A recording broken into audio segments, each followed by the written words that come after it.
so I don't see why there should be any boundaries on the other side as well. I think it's well documented that torture doesn't work, whatever form it is. Well, you've heard the public opinion, but is it just the case that the British intelligence service are getting far big for their boots? I'm Kirti Karai, signing off for The Agenda. Dr. Christine, how much do you think the British government was aware of what was going on? Well, I mean, first to say, I mean, are the British intelligence services out of control? Absolutely not. I think, and this does address your question, because there are an extremely great number of checks on what happens when the intelligence agencies do anything.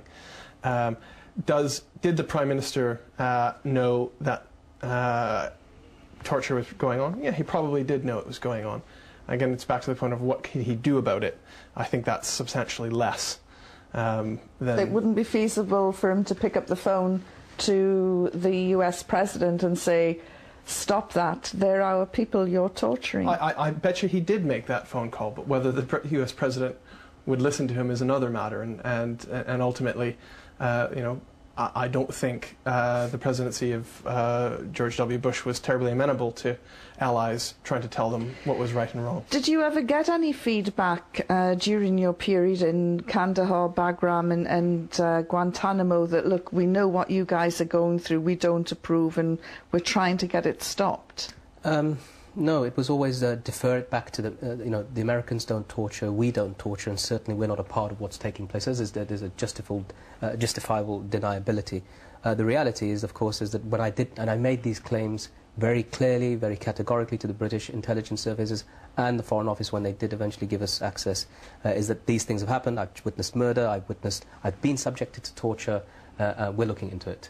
But as a rule, we don't torture, right? So the civil servants and officers working in the intelligence agencies and the Cabinet Office, they're not dull people, and they know that this was going to rebound on them at some point. It is absolutely inconceivable that they didn't, inconceivable to me that they didn't mention it and didn't make their protest within the structure about it. But again, I don't think the British government was able to had that much ability to make the George Bush government Andy, do you have any faith in a police investigation? I'm not sure that I do. I mean, I think that, I think I'm probably interested in a bigger picture, that this is a transnational. I mean, it isn't just the British who were involved. The fact is that after 9/11, you were either with us or against us, George Bush said. And whether through coercion or envelopes stuffed full of cash, the Americans went around the world persuading people to help. Now, many European countries were complicit. Britain probably more than any other, but everybody was involved. The Germans, the Swedish, other countries were involved directly in renditions, the Italians.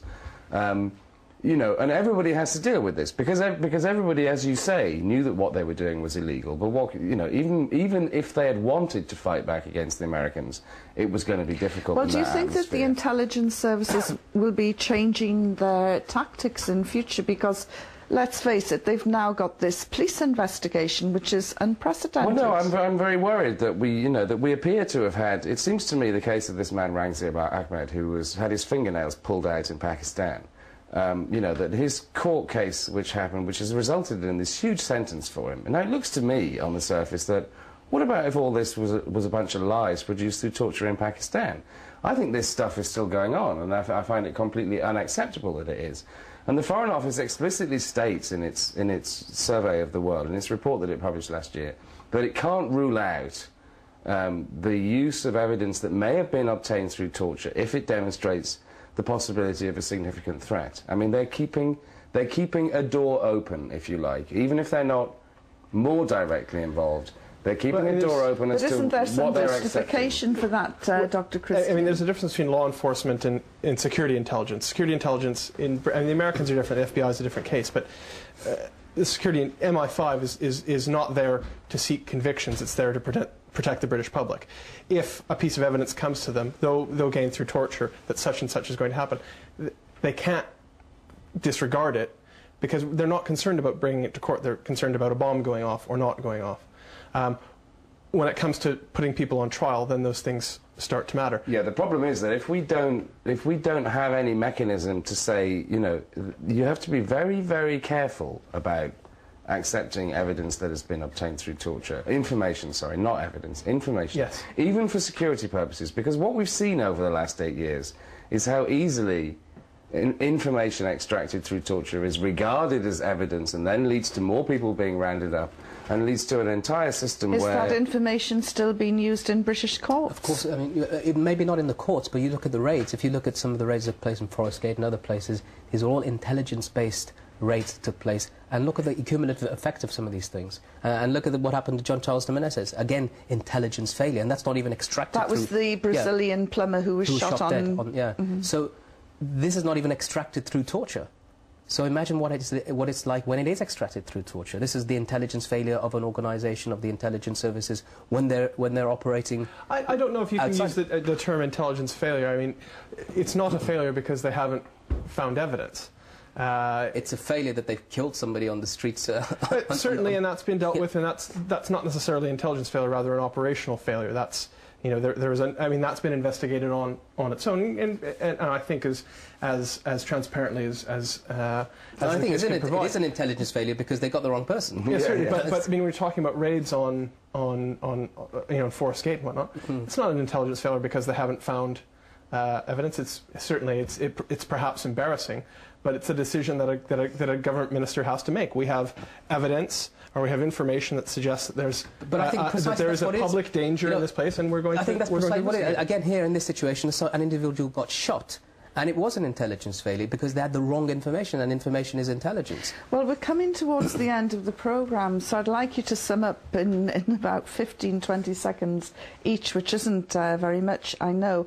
But do you think an Iraq-style inquiry would help? I think the notion of it might help some people, but unless there's clear transparency, and people actually come out and stop arguing, as they have in the case of us, that secret evidence is something we need to use to protect national security. There will always be that argument between national security and civil liberties.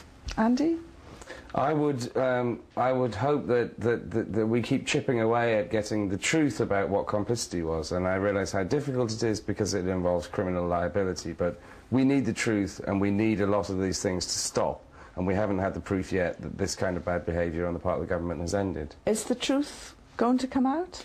I mean, I think you're seeing a lot of it come out with the Chilcot inquiry. I think that is a fairly open and transparent process, about as neutrally run as you can get. You know, what to say? I mean, it's a difficult thing, and there always will be that battle between secrecy and civil liberties. It's not solvable. It's not solvable. Well, varying views there. I'm sure this debate will continue with viewers tuned in, but our time is up for this week. I want to know what you think of today's show, and here's how to get your voice heard on the agenda.